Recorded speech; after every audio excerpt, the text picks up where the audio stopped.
മലയാളികൾക്ക് സ്വർണം ഒരു നിക്ഷേപം മാത്രമല്ല, സംസ്കാരത്തിന്റെയും ആഘോഷങ്ങളുടെയും ഭാഗമാണ്. വ്യവസായ ആവശ്യങ്ങൾക്കും ഇന്ന് സ്വർണം ഉപയോഗിക്കുന്നു. ഈ അമൂല്യ ലോഹം വാങ്ങുമ്പോഴും വീട്ടിൽ സൂക്ഷിക്കുമ്പോഴും ശ്രദ്ധിക്കേണ്ട നിയമങ്ങൾ എന്തൊക്കെയാണെന്ന് നമുക്കൊന്ന് നോക്കാം.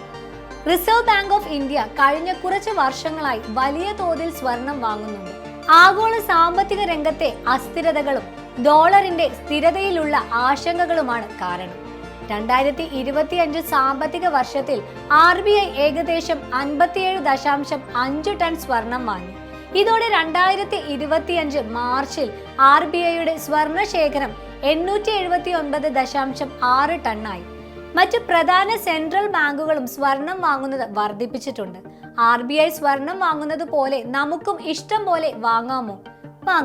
പക്ഷേ കൃത്യമായ സ്രോതസ്സുള്ള വരുമാനത്തിനനുസരിച്ചായിരിക്കണം ഈ വാങ്ങൽ. ഇനി ആദായ നികുതി വകുപ്പിന്റെ നിയമങ്ങൾ ശ്രദ്ധിക്കാം. വിവാഹിതയായ സ്ത്രീക്ക് 500 ഗ്രാം ഏകദേശം 62.5 പവൻ വരെ സ്വർണം കൃത്യമായ രേഖകളില്ലാതെ കൈവശം വെക്കാം. അവിവാഹിതയായ സ്ത്രീക്ക് ഇത് 250 ഗ്രാം ഏകദേശം 31.25 പവൻ വരെയാണ്. പുരുഷന് 100 ഗ്രാം ഏകദേശം 12.5 പവൻ വരെ സ്വർണമാണ് ഇത്തരത്തിൽ വെക്കാൻ അനുവാദമുള്ളത്.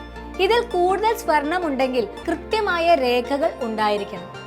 പാരമ്പര്യമായി കിട്ടിയതാണെങ്കിൽ വിൽപത്രം പോലുള്ള രേഖകൾ മതി. വിവാഹം, ജനനം തുടങ്ങിയ വിശേഷാവസരങ്ങളിൽ സമ്മാനമായി ലഭിക്കുന്ന സ്വർണത്തിനും ഈ പരിധികൾ ബാധകമല്ല. പക്ഷേ സമ്മാനമായി ലഭിച്ചതിന്റെ തെളിവുകൾ നല്ലതാണ്. സ്വർണം വാങ്ങുന്നതിനെ കുറിച്ചും സൂക്ഷിക്കുന്നതിനെ കുറിച്ചുമുള്ള പ്രധാന നിയമങ്ങൾ മനസ്സിലായെന്ന് കരുതുന്നു. കൃത്യമായ വരുമാന സ്രോതസ്സിലൂടെയും നിയമങ്ങൾ പാലിച്ചുമുള്ള നിക്ഷേപം നിങ്ങളുടെ ഭാവിയെ ശോഭനമാക്കും. അറിവോടുകൂടിയ സാമ്പത്തിക തീരുമാനങ്ങൾ എടുക്കുക. ഈ വീഡിയോ നിങ്ങൾക്ക് ഉപകാരപ്രദമായെന്ന് വിശ്വസിക്കുന്നു. ഇതുപോലെയുള്ള വീഡിയോകൾക്കായി ഈ ചാനൽ ലൈക്ക് ചെയ്യാനും സബ്സ്ക്രൈബ് ചെയ്യാനും മറക്കല്ലേ. നന്ദി.